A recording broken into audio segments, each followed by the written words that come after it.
जितने लोग तैयारी करते हैं आईएएस की, उसमें 90% लोग सिर्फ इसलिए फेल होते हैं क्योंकि वो जल्दी में है।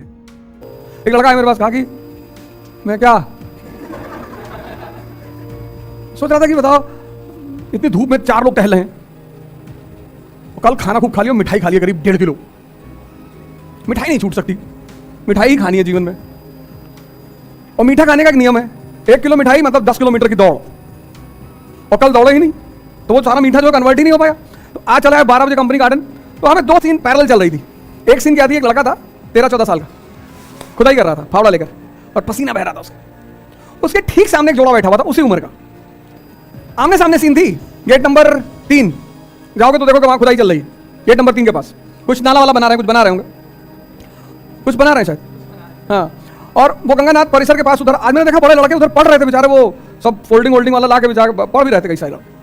तो 2 सीन पैरेलल थी। एक वो लड़का 13-14 साल का फावड़ा लेके चला रहा था और पसीना बह रहा था। मैंने कहा देखो ये शक्ति अर्जित कर रहा है, और ये शक्ति का व्यय कर रहा है।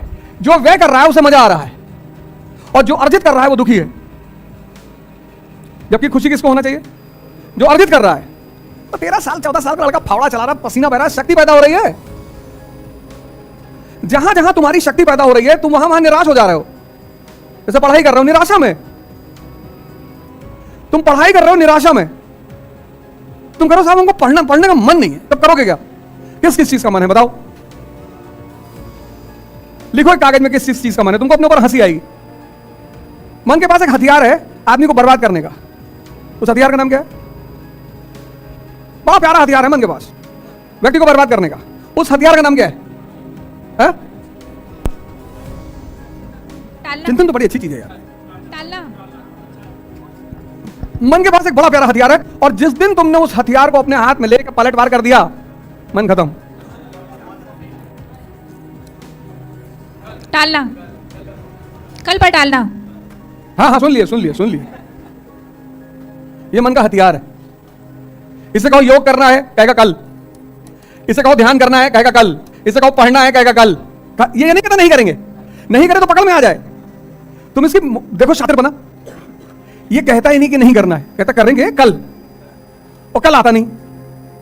जिस कल का तुम इंतजार कर रहे थे वो आज है। तो दुनिया में सबसे बड़ा स्कैम है कल। इसे कहो पार्टी करना है आज, शादी अभी। कुछ चीजों के लिए तुरंत तैयार है, तुरंत बस अभी करा दो भैया।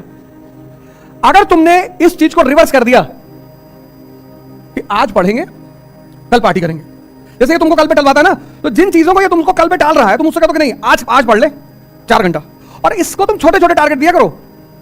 इसकी एक और दूसरी कमी ना बन, ये बड़ा टारगेट बनाता है।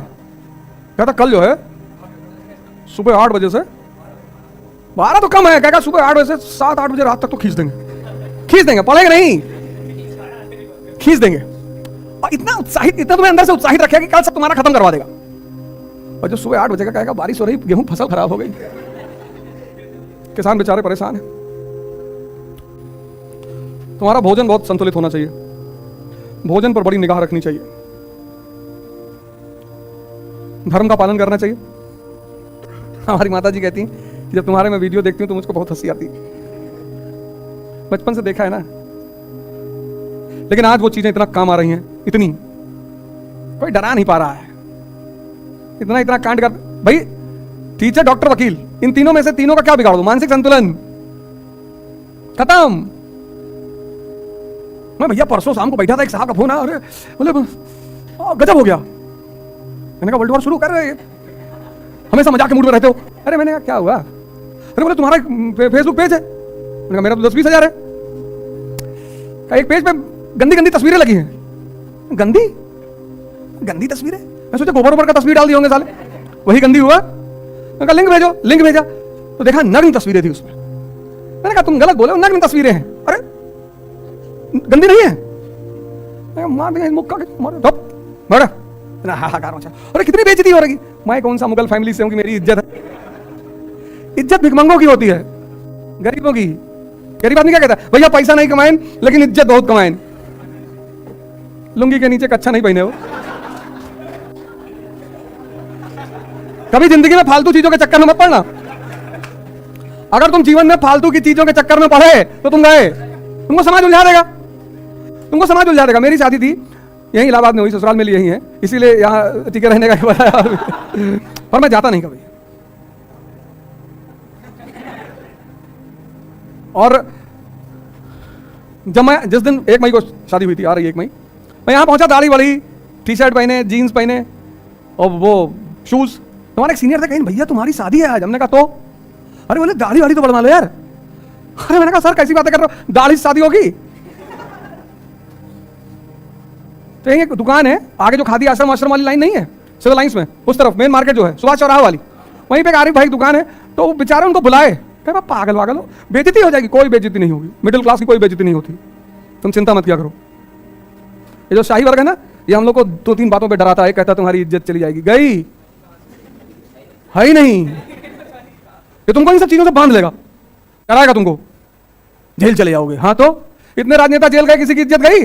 मनीष सिसोदिया अंदर, राहुल गांधी जी जाने की तैयारी कर रहे हैं, कह रहे जमानत नहीं ले रहे हैं, जमानत ही नहीं ले रहे हैं। पार्टी परेशान है कि भैया जमानत तो ले, हाई कोर्ट में अपील करो, अपील ही नहीं करेंगे। चुनाव आ गया, वो राहुल जी जेल चले जाएंगे, उनकी बहन घूमेगी देश भर में, मेरे भाई को बंद कर दिया। लालू जी इतने दिन अंदर रहे और हमारे श्रद्धेय भगवान कृष्ण पैदा वही हुए। ये सब टेंशन मत लिया करो फालतू का। देखो हमारे गांव में, हमारे घरों में, कभी कभी हमारे परिवारों में तुम देखो पैसा नहीं है, लेकिन इस फालतू की चीज के लिए लोग ब्याज पे पैसा लेके काम करते हैं। सबने देखा होगा, कोई ऐसा थोड़ी मैंने देखा है, सबने देखा होगा। हाँ बिटिया बड़ी वाली जब हुई तो माता जी ने कहा मुंडन करना पड़ेगा, करवा लो, कम से कम 500 आदमी खाने आएंगे। मैंने कहा गांव लूटने जाना है, 500 आदमी खाने, 2-4 लोगों को खिला दो। अरे भैया जवार के लो, अबे बाहर में गए जवार के लो, यहाँ पैसा नहीं है, गोली खरीदने का पैसा नहीं, तुम जो है 500 लोग खड़ा कर दो, डाका डालने, फिर तुम बदतमीजी वाली बातें कर रहे हो। अरे तो कहां से दें तुमको पैसा? मैंने कहा फालतू की कोई नाटकबाजी घर में नहीं होगी, मुंडन कराइए और 2-4-5 लोग जो है उनको भोजन कराइए और खत्म। सब फालतू की चीजों के चक्कर में कभी मत पड़ना, नहीं तो ये चीजें तुम्हारे दिमाग में कभी नहीं बैठेंगी। भारतीय दर्शन ने मुझे देखना सिखाया और पाश्चात्य दर्शन ने मुझे सोचना सिखाया। इसलिए भारत में फिलॉसफी एक बड़ा प्यारा सब्जेक्ट है। और भारत में शब्द क्या है? दर्शन। दर्शन मतलब देखना। तुम्हारे पिता ने जब तुम इतने बड़े थे तुम्हारा पेशाब साफ किया, तुम्हारी पॉटी साफ की, तुमको अपने हाथ से खाना खिलाया, तुमको अपने कंधे बिठा घुमाया। अब हो सकता है तुम्हारी विचारधारा उनसे ना मिलती हो सकता है, चलो ठीक है अभी नहीं मिल रही है, लेकिन उस पुराने जो कर्ज का ब्याज चल रहा है उसको भूल जाओगे? अगर 6 साल की उम्र में तुमको चाय की दुकान पे भेज दिया होता तो खत्म हो गए होते।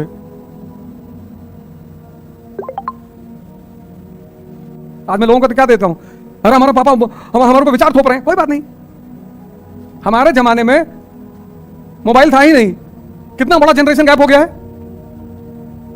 भाई। तुम्हारा भी पिता हमारी उम्र से ज्यादा थोड़े होंगे, हमारी उम्र के ही होंगे। और हम पहली बार जो मोबाइल खरीदे 5110, वो 50 किलो का मोबाइल लिया था, इतना बड़ा मोबाइल था 5110 नोकिया का। वो मारने में ज्यादा काम आता था, मार दी किसी सर फट गया। ये तो तुम्हारे हाथ में स्मार्टफोन से,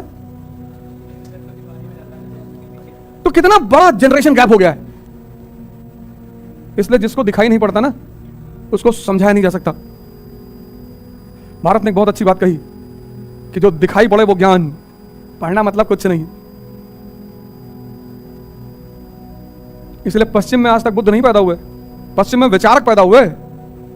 विटगेंस्टाइन, डिकार्ट्स, स्पिनोजा, लाइबनीज, कांट, इमानुएल। पर आज तक पश्चिम में संत पैदा नहीं हुए। और पश्चिम में फिलॉसफी का मतलब है लव फॉर नॉलेज, ज्ञान के प्रति प्रेम। और भारत में दर्शन का मतलब है जो देखा गया। इसीलिए मैं बार बार तुमसे कहता हूं कि पढ़ के कोई महान नहीं हुआ। सारे साइंटिस्टों के बारे में पढ़ो, देखो मैडम क्यूरी, आइंस्टीन, इनको कहीं से विचार ही तो आया। किसी किताब में थोड़ी। एडिसन की कहानी पढ़ो, जिसने इलेक्ट्रिसिटी वाला जो साइंटिस्ट है, उसके टीचर ने क्या कहा उसकी मां से कि मंद बुद्धि है तुम्हारा लड़का ये। उसकी मां ने वो लेटर कभी एडिसन को दिखाया ही नहीं।